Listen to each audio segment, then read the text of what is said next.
어떤 일이 일어나겠습니까? 부활이 없다면 고린도전서 15장 14절에서 15절 말씀은 우리들에게 이렇게 선포를 합니다. 그리스도께서 만일 다시 살아나지 못하셨으면 우리가 전파하는 것도 헛것이요 또 너희 믿음도 헛것이며 또 우리가 하나님의 거짓 증인으로 발견되리니 우리가 하나님이 그리스도를 다시 살리셨다고 증언하였습니다. 만일 죽은 자가 다시 살아나는 일이 없으면 하나님이 그리스도를 다시 살리지 아니하셨으리라. 아멘. 고린도전서 15장 말씀은 우리들에게 그래서 이렇게 선포합니다. 예수 그리스도의 부활이 없다면 우리가 전파하는 것도 헛것이요 즉 우리가 전파하는 것도 순 거짓말이요 또한 너희의 믿음도 헛것이요 잘못된 것을 믿고 있으니 너희의 믿음도 헛것이고 또 우리가 부활하신 예수 그리스도를 증거했으니 우리들이 거짓말장이 즉 거짓 증인으로 발견되게 될 것이다 라고 이야기합니다. 사랑하는 성도 여러분, 그래서 기독교에서 부활을 빼면 속된 말로 안고 없는 찐빵이죠. 부활이 빠지면 기독교는 그 존재 근거가 없어지게 되는 것입니다. 부활이 없으면 믿음은 헛되고 우리의 소망이나 미래도 다 헛된 것이 되어버리고 맙니다. 그러나 우리 주 예수 그리스도께서 죽음을 이기시고 부활하셨기에 영생이 우리들에게 있고 부활이 있기에 우리는 하나님의 나라, 하나님의 유업을 소망하며 살아갈 수 있는 근거를 얻게 되는 것입니다.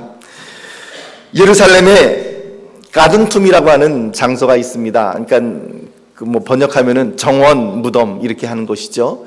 예루살렘에 있는 예수님의 무덤 가운데에 무덤으로 추정되는 두 번째 장소이기도 하는데 바로 그 가든툼에 보면 예수님의 무덤 앞에 이런 글귀가 적혀 있습니다. 영어로 이렇게 적어놨죠. He is not here. 그는 여기에 있지 않습니다 라고 하는 것입니다. 그렇습니다. 예수님의 시신이 무덤에 있다면 더 이상 그곳은 예수님의 무덤이 될 수가 없을 것입니다. 예수님의 무덤의 가장 큰 특징은 무엇인가? 비어있다라는 것입니다. 세상에 어떤 성인들의 어떤 종교 창시자들의 무덤도 비어있는 무덤은 없습니다. 그러나 우리 예수님의 무덤은 비어있습니다. 비어있기에 더욱더 우리들에게 의미를 가지고 나타나는 것입니다. He is not here. 그는 여기에 있지 않습니다. 무덤 가운데 있지 않습니다. 그는 더 이상 죽음의 권세에 매여있지 않습니다 라는 것이 우리 성경이 우리들에게 선포하고 있는, 기독교가 우리들에게 선포하고 있는 우리의 믿음의 핵심입니다. 부활을 믿고 살아가는 사람과 부활을 믿지 않고 살아가는 사람의 삶은 전적으로 다를 수밖에 없습니다. 물론 예수를 믿지 않는 사람들은 부활을 믿지 않을 것입니다. 그들의 삶은 그러므로 한정되어 있습니다.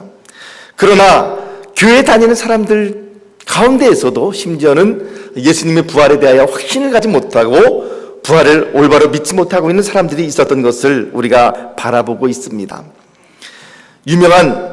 부활장으로 유명한 고린도전서 15장 12절 말씀을 보면 사도 바울이 이렇게 한탄하고 있는 모습을 봅니다. 한번 뭐라고 한탄하냐면 이렇게 한탄하고 있죠.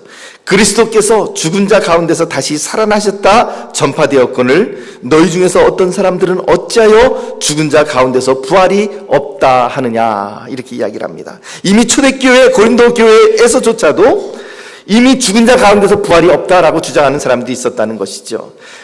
이미 부활이 지나갔다고 주장하는 사람도 있었고요. 육체의 부활이 더 이상 있지 않다라고 이야기하는 사람들도 있었습니다. 초대교회에서조차도 그랬으니 현대교회에서도 예수님의 부활에 대하여 회의를 가지고 있는 사람들이 얼마나 많이 있는지 모릅니다. 부활에 대해 이야기하면 고개를 갸우뚱합니다. 혹은 부활에 대해 이야기하면 반박하지 않습니다. 예배도 드립니다. 이론적으로는 믿지만 그러나 마음으로는 믿지 않는 사람들 있습니다. 사랑하는 성도 여러분, 이렇게 부활에 확신이 없는 사람들이나 혹은 부활이 없다고 믿는 사람들의 삶이 어떠하겠습니까? 고린도전서 15장 32절 말씀을 보면 이렇게 기록을 하죠. 우리 함께 같이 읽어봅니다. 시작. 내가 사람의 방법으로 에베소에서 맹수와 더불어 싸웠다면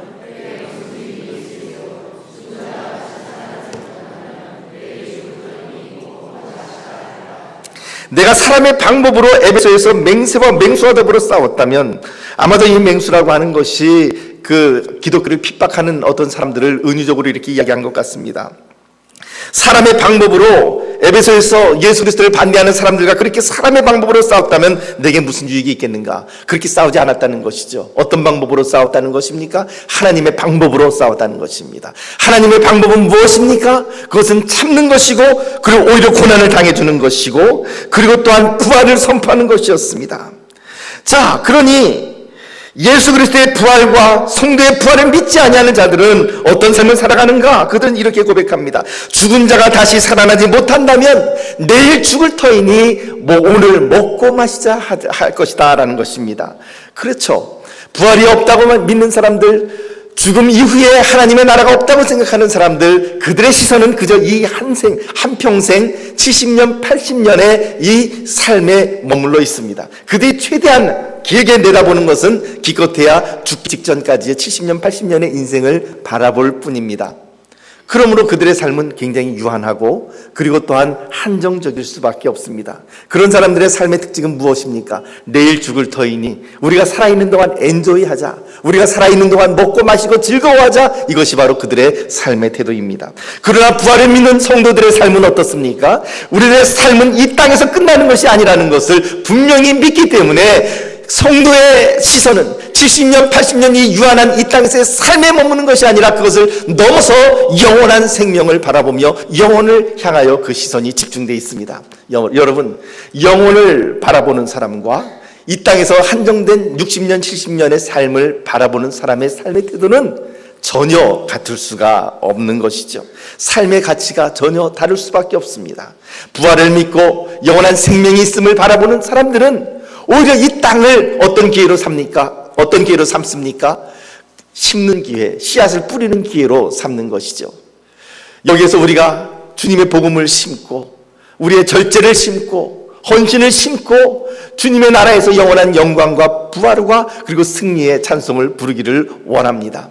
그러나 부활을 모르는 사람들은 이 땅에서 심는 것이 아니라 이 땅에서 내가 가지고 있는 이 종자, 심어야 될 그 씨앗, 그것을 그냥 오늘 파먹고 말아버리는 것입니다.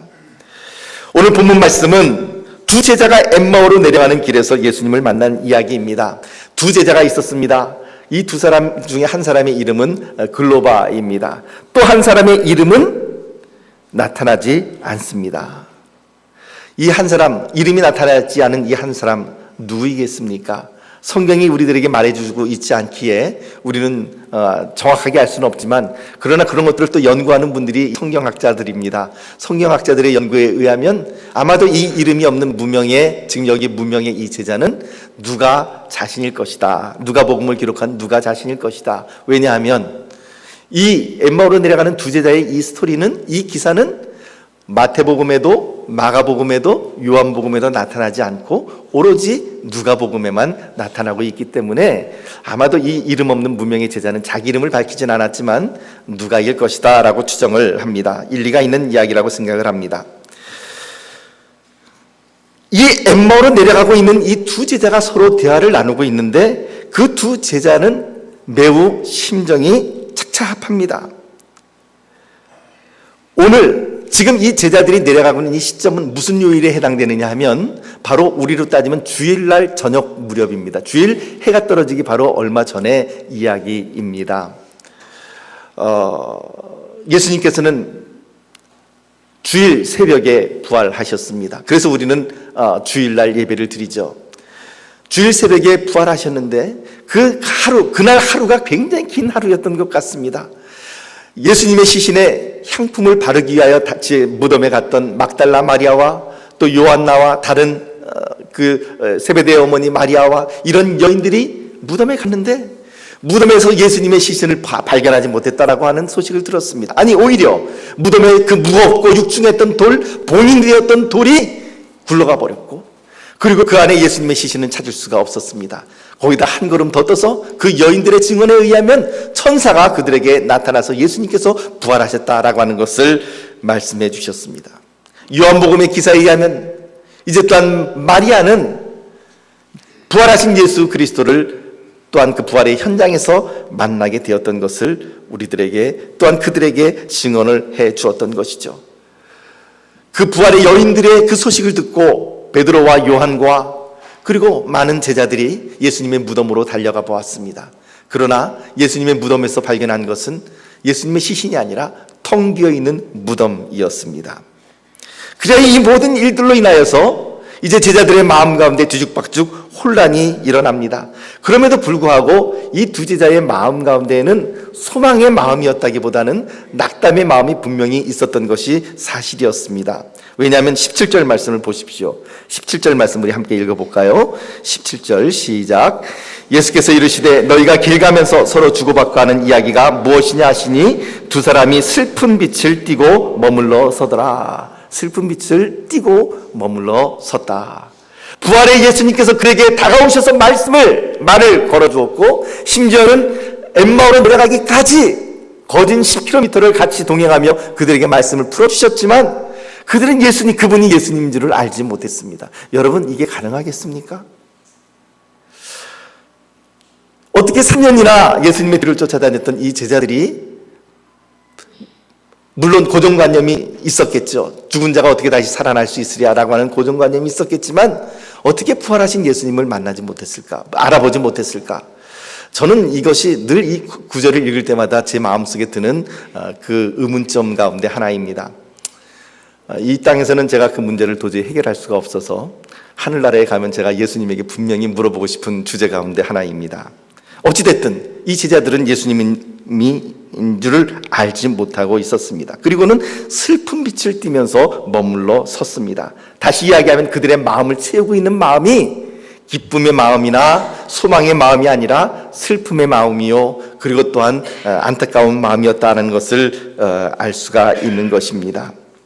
부활의 예수님이 그들에게 말을 붙이고 있지만 그분이 예수님인 줄조차도 모르고 있는 두 사람, 이미 부활의 사건이 일어났지만 기쁨의 놀라운 소식이 전파되었지만 그러나 그 기쁨을 올바로 누리지 못하고 오히려 과거에 머물러 있는 이 두 제자, 이 두 사람이 그 두 사람의 현주소가 바로 거기에 있었습니다.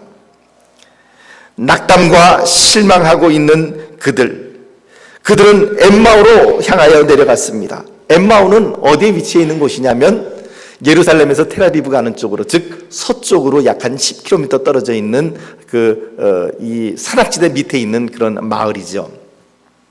그래서 주경학자들 가운데 어떤 이들은 이것을 은유적으로 그렇게 풀어주기도 합니다. 그 제자들이 내려간 길은 서쪽 길이었다는 것이죠. 즉 해가 지는 길, 캄캄한 길, 그리고 절망의 길이요 어둠의 길로 제자들은 스스로 내려갔다, 그렇게 해석을 하기도 합니다. 석양이 뉘엿뉘엿지고 곧 어두워지는 그 길로 시리와 좌절의 걸음을 옮기는 두 제자의 걸음, 그들의 걸음은 우울하고 지쳐 있었습니다. 그런데 그런 제자들에게 예수님께서 찾아오셔서 말씀하십니다. 너희가 길 가면서 서로 주고받고 하는 이야기가 도대체 무엇이냐? 그러자 한심하다는 듯이 이 글로바라고 하는 제자가 부활의 예수님을 바라보면서 이렇게 답변을 합니다. 아니, 당신도 내가 보니까 예루살렘에서 이제 내려오는 것 같은데, 아니 당신도 예루살렘에 거류하는 사람으로서 어제 오늘 이 예루살렘에 일어났던 그 일을 당신이 어떻게 혼자만 모르는 상태로 있습니까? 라고 오히려 힐난하면서 자기들의 심정을 그렇게 토로합니다. 20절 이하의 말씀을 요약해서 말씀하면, 19절 이하의 말씀을 요약해서 보면 나사렛 예수는 하나님과 모든 백성 앞에서 말과 일에 능하신 선지자였다. 우리는 그분께서 이스라엘을 구속해 주리라고 분명히 믿었는데, 그런데 우리 대제사장들과 관리들이 그분을 사형 판결에 넘겨주었고, 그리하여 그분께서는 참으로 어이없이 무기력하게 십자가에서 돌아가셨다. 그런데 우리 가운데 오늘 새벽에 우리 가운데 어떤 여인들이 그 예수님의 무덤에 갔다 왔는데 예수님의 시신이 없어진 것을 발견하게 되었고, 천사들이 그들에게 나타나서 예수님이 부활하셨다라고 이야기를 하고 있는데, 이제 지금 우리는 이 모든 일들이 어떻게 된 것인지 도저히 알 수가 없고, 그런데 아마도 그럼에도 불구하고 예수님께서 부활하셨다라고 하는 소문은 여인들의 입을 통하여 무성하게 지금 들어오고 있지만, 그러나 우리의 눈으로 본 것도 아니기 때문에 과연 예수님께서 부활하셨을까 의심스럽습니다. 이것이 아마 이 두 제자의 마음이었을 것입니다. 예수님께서 부활하셨다는 증인이 있었지만 직접 보지 못했기 때문에 믿지 못한다라고 하는 것이죠. 그러나 우리 주님께서는 엠마오로 내려가면서 이 두 제자에게 구약 성경에 기록되어 있는, 성경에 나타나 있는 것처럼 27절 말씀 보니까 이에 모세와, 즉 모세오경과 모든 선지자의 글로 시작하여 모든 성경에 쓴 바 자기에 관한 것을 자세히 설명해 주시기를 시작했습니다. 창세기 3장 15절에 나타나 있는 여자의 후손과 뱀의 후손이 원수가 된다라고 하는 것, 여자의 후손이 뱀의 머리를 짓밟아 깨버릴 것이지만 그러나 뱀은 그 여자의 후손의 뒤꿈치를 물어서 상하게 할 것이라는 것, 그것이 예수 그리스도의 십자가를 의미하는 것이라는 것, 그것을 설명해 주었을 것입니다. 시편 21편에 나타나 있는 엘리 엘리 라마 잡타니, 나의 하나님 어찌하여 나를 버리시나이까 라고 주님께서 말씀하셨던 그 십자가상에서의 그 말씀조차도 그 시편 22편에 나타나 있는 그 모든 예수 그리스도의 순환을 예고하는 다윗의 그 시가 바로 예수 그리스도의 십자가에서의 고통을 의미하는, 그것을 미리 예언하고 있는 말씀이라는 것도 밝혀주었을 것입니다. 이사야서 53장에 나타나 있는 그가 찔림으로 우리의 허물을 인하며 그가 상함으로 우리가 나음을 받았다, 그가 채찍에 맞음으로 우리가 나음을 입었다라고 하는 그 말씀이 바로 예수 그리스도의 십자가를 의미하는 것임을 예수님은 분명히 제자들에게 말씀해 주셨을 것입니다. 이처럼 모세와 모든 선지자의 글로 시작하여 모든 성경에 쓴 바 예수님에 관한 것을 자세히 설명을 해 주셨습니다. 그때에 그 제자들에게 어떤 변화가 일어났나요? 32절 말씀을 한번 보도록 하겠습니다. 32절 말씀. 이제 그분이 예수님이라는 것을 나중에 이제 지금은 모르지만 나중에 깨닫게 된 제자들이 이렇게 고백을 합니다. 32절 말씀 함께 읽어봅니다. 시작. 그들이 서로 말하되 우리 속에서 마음이 뜨겁지 아니하더냐 하고, 여러분 32절 여러분들이 가지고 계신 성경을 보시면 그때 우리 속에서 마음이 뜨겁지 아니하더냐 할 때 그 뜨겁지라고 하는 단어 옆에 조그만 숫자로 2라고 적혀 있죠. 그리고 그 페이지 아래를 보시게 되면 2라고 되어 있는 거기에 뭐라고 써 있습니까? 헬, 즉 헬라어로는 불타지라고 그렇게 해석할 수 있다는 것입니다. 말씀을 풀어줄 때, 즉 우리 속에서 마음이 뜨겁지 아니하더냐라는 말은 우리 속에서 마음이 불타지 아니하더냐라고 그렇게 해석할 수 있다라고 하는 것입니다.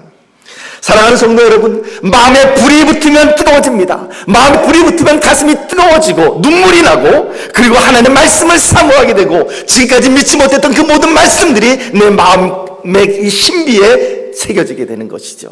사랑하는 성도 여러분, 그런 경험들이 다 있으시죠? 말씀을 읽을 때 그 말씀이 내 안에 들어와서 춤추고, 말씀이 내 눈앞에서 그 활자가 살아서 춤을 추는 놀라운 그런 마음이 뜨거워지는 그런 역사들, 그런 역사가 바로 이 제자들에게 있었다는 것입니다. 사랑하는 성도 여러분, 저는 오늘 이 부활주일 아침에 저와 여러분들의 심령 가운데 그와 같이 마음이 뜨거워지는 역사가 일어나게 되기를 예수님의 이름으로 축복합니다. 언제 그 일이 가능합니까? 하나님의 말씀이 그들에게 임할 때에, 하나님의 말씀이 그들 가운데에 들어올 때에 그 마음이 불타올라 왔습니다. 그들의 재같이 식어진 그 냉랭한 가슴 가운데 마음이 뜨거워졌고, 재처럼 하얗게 불타버렸던 그들의 심령 가운데에 새로운 소망의 불꽃이 피어오르는 순간이었습니다.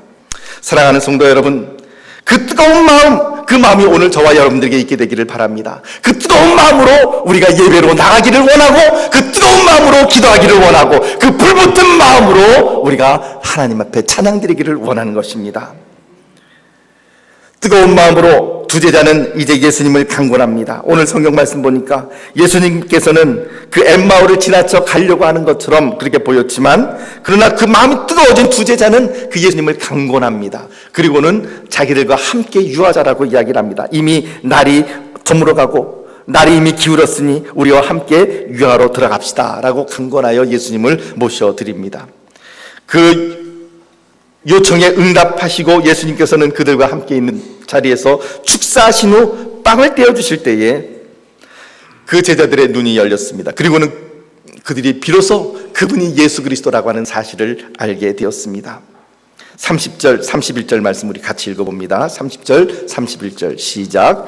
그들과 함께 음식 잡수실 때에 떡을 가지사 축사하시고 떼어 그들에게 주시니 그들의 눈이 밝아져 그인 줄 알아보더니 예수는 그들에게 보이지 아니하시는지라.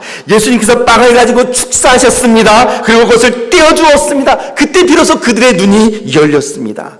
성만찬이 그래서 중요합니다. 눈이 밝아졌다라고 하는 것입니다. 눈이 밝아졌다라고 하는 말은 그들의 눈이 열려졌다는 것입니다. 눈이 떠졌다는 것은 영적인 눈이 떠졌다는 것입니다. 눈이 열려졌고, 그전에도 그들의 눈이 열려 있었죠. 예수님을 분명히 보기는 보았습니다. 그러나 예수님을 보기는 보았지만 예수님을 깨닫지는 못했습니다. 그것이 바로 보기는 보아도 깨닫지 못하는 것입니다. 보기는 보지만 그러나 알지 못하는 것이죠.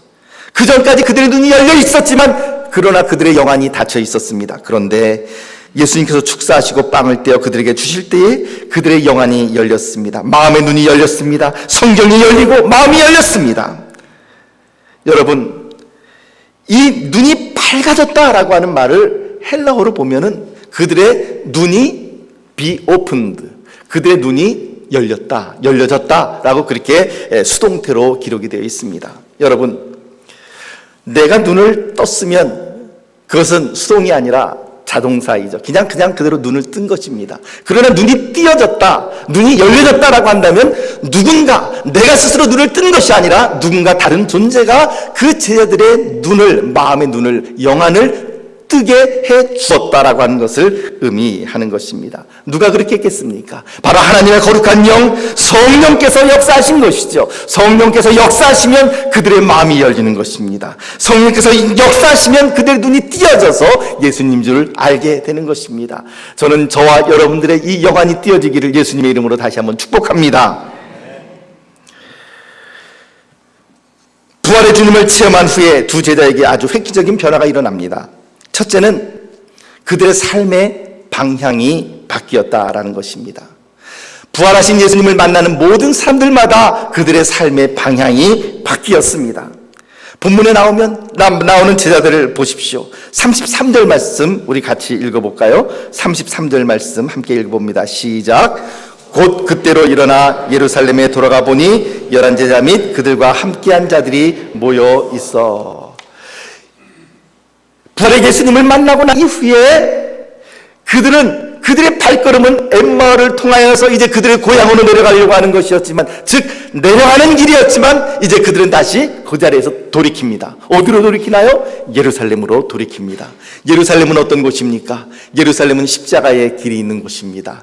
예루살렘은 예수님의 십자가가 있는 곳이고 예수님의 부활이 일어난 곳입니다. 바로 그곳을 향하여 그들은 다시 올라가는 삶을 살아갑니다. 굉장히 역설적이죠. 물론 실질적으로 예루살렘이라고 하는 곳은 해발 850m 정도의 산악지대에 위치한 도시입니다. 반면에 엠마오나 그리고 텔아비브는 해안 쪽으로 내려가는 길에 있으니까 실질적으로 이렇게 내려가는 길이죠. 지금까지 제자들은 내려가는 길을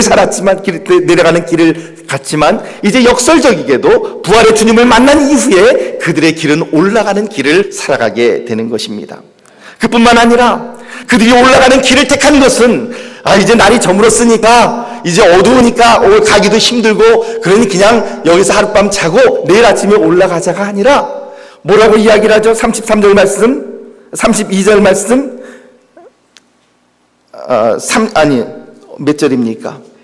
32절 말씀, 32절 상반절에 보면은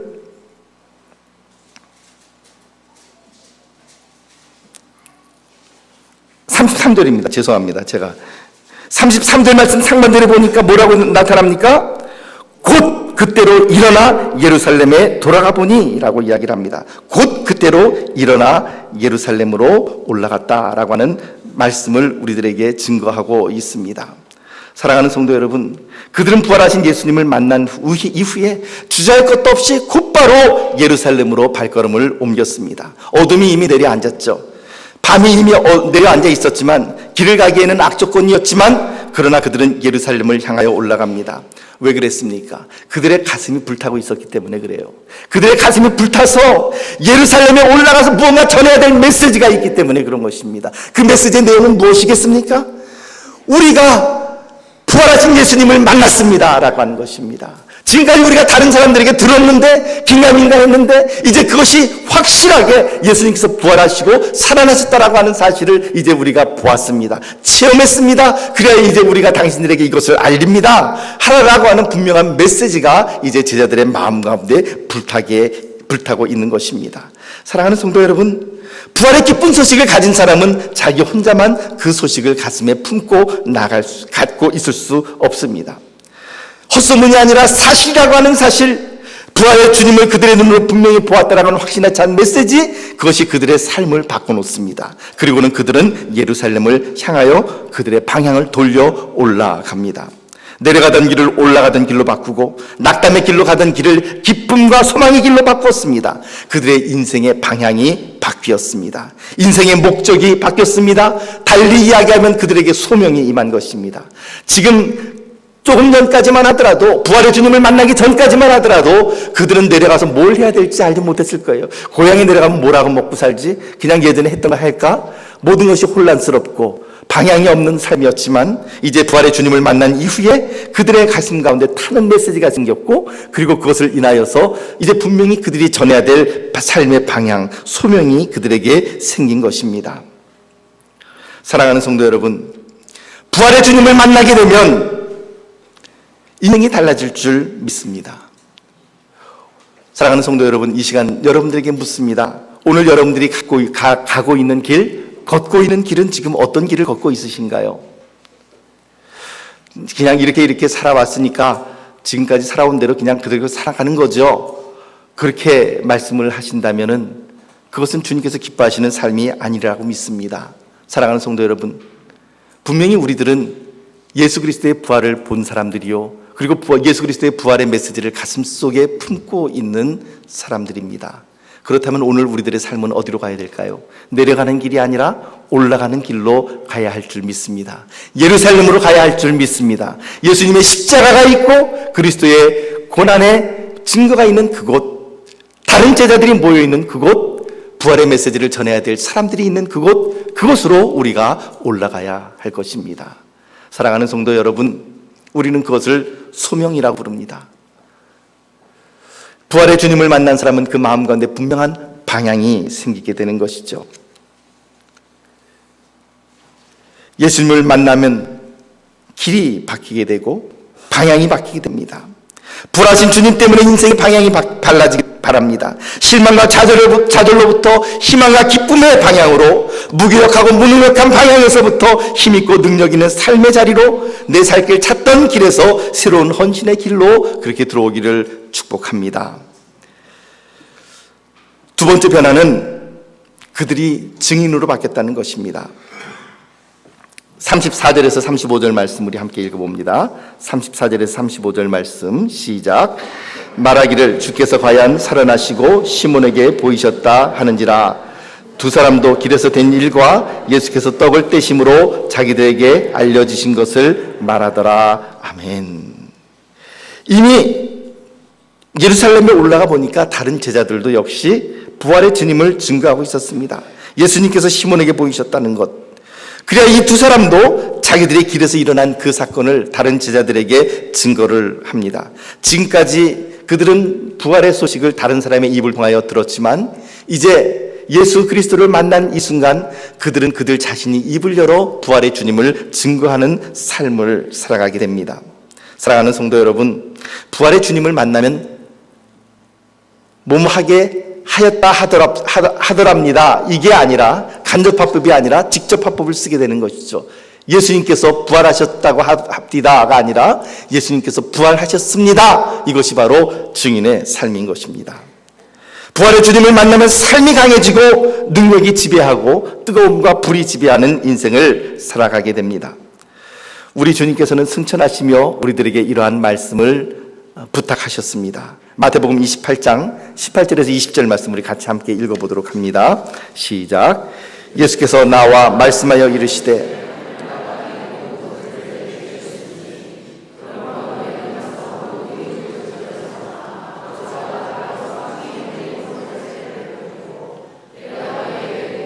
모든 것을 가르쳐 지키게 하라. 볼지어다 세상 끝날까지 너희와 항상 함께 있으리라 하시니라. 아멘. 우리 주님께서는 약속하여 주셨습니다. 보라, 내가 세상 끝날까지 너희와 항상 함께 있으리라. 이것이 바로 우리 주님의 약속입니다. 이 약속에 의하면 오늘 이 자리에 여러분들과 함께 우리 주님께서 계십니다. 여러분들이 가정에 계실 때도 우리 주님은 여러분들과 함께 동행하십니다. 여러분들이 학교에 계실 때도 우리 주님은 여러분들과 함께 동행하십니다. 아니, 어쩌면 이 글로바와 또 다른 한 제자에게 말을 거셨던 것처럼 예수님은 우리들에게 말을 걸고 계신 줄도 모르죠. 오늘 너가 지금 어떤 길을 걷고 있니? 그렇게 우리들에게 질문하고 계실지도 모르겠습니다. 그러나 우리는 우리의 눈이 감기어졌을 때는 그분이 예수님인 줄도 모르고 예수님의 음성이 들리는 줄도 모르고 그렇게 살아갑니다. 그러나 주님은 우리들에게 분명히 말씀하십니다. 세상 끝날까지 내가 너희와 항상 함께 있으리라.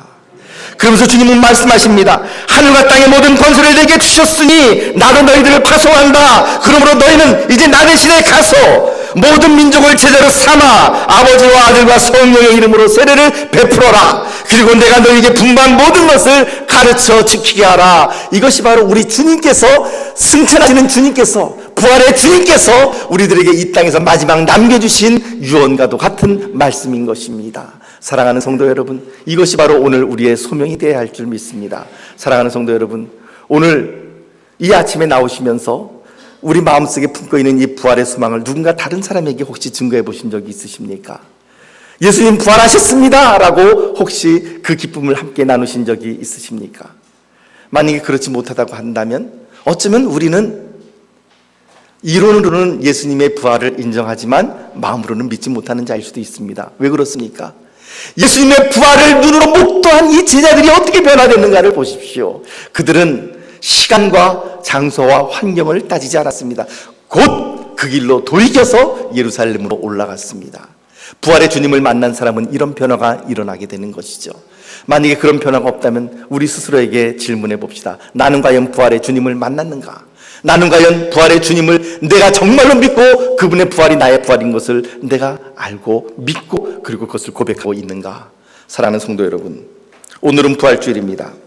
사망 권세를 깨뜨리고 승리하신 부활절, 이 부활의 아침에 저는 여러분이 이 부활의 주님을 분명히 만나고 그리고 그분의 음성을 들을 수 있게 되기를 바랍니다. 세상과 하늘과 땅의 모든 권세를 내게 주셨으니 그러므로 너희는 가서 모든 민족을 제자로 삼아라. 그리고 내가 너희에게 분부한 모든 것을 가르쳐 지키게 하라 라고 하는 우리 주님의 그 음성을 듣고 그 말씀 가운데에 순종하며 나갈 수 있게 되기를 바랍니다. 엠마오로 내려가는 그 두 제자의 가슴이 식어진 그 두 제자의 가슴 가운데 말씀의 불이 붙었던 것처럼 오늘 우리들의 식어진 가슴, 냉랭해진 가슴 가운데에 말씀의 불이 붙기를 예수님의 이름으로 축복하고 소망합니다. 오늘 우리들의 심정이 참으로 하나님 앞에 예배를 드릴 때마다 예배의 뜨거움으로 나가는, 그리고 예배의 뜨거움으로 전진하는 그런 교회가 되시기를 예수님의 이름으로 축복합니다. 찬양할 때마다, 기도할 때마다 우리의 마음에 불이 붙어서 하얗게 죄밖에 남은 줄 알았는데 그 가운데 새로운 말씀의 불이 붙어서 새로운 소망의 불, 새로운 뜨거움의 불이 저와 여러분들에게 임하게 되기를 이 부활절 아침에 예수님의 이름으로 축복합니다. 나는 부활하신 예수님을 만났습니다. 나는 부활하신 주님을 믿습니다 라고 선포하는 부활의 증인 되시기를 축복합니다. 오늘 여러분들께서 나가실 때에 부활절 계란을 받으시겠죠. 그것을 여러분들께서 드셔도 좋습니다. 그러나 혹 여러분들께서 드시기 원치 아니하신다면 여러분들 그것을 가다가 누군가 모르는 사람에게라도 그 부활절 계란을 드리면서 예수님 부활하셨습니다 라고 증거하시는 여러분들이 되셨으면 좋겠습니다. 사랑하는 성도 여러분, 그와 같이 우리 주님을 증거하며 주님 앞에 나아가시는 귀한 저와 여러분들이 되시기를 예수님의 이름으로 다시 한번 축복합니다. 기도하겠습니다. 하나님 아버지, 부활의 주님을 만난 제자들의 삶이 어떻게 변화됐는가 우리가 분명히 보았습니다. 하나님, 그러한 삶을 살아가게 하여 주옵소서. 뜨거운 삶을 살아가게 하여 주옵소서. 무엇보다도 방향이 있는 삶을 살아가게 하여 주옵소서. 환경을 탓하지 아니하고 곧 그 시로 일어나 예루살렘을 향하여 올라가는 증인의 삶을 살아가게 하여 주옵소서. 예수님 이름으로 기도하옵나이다. 아멘.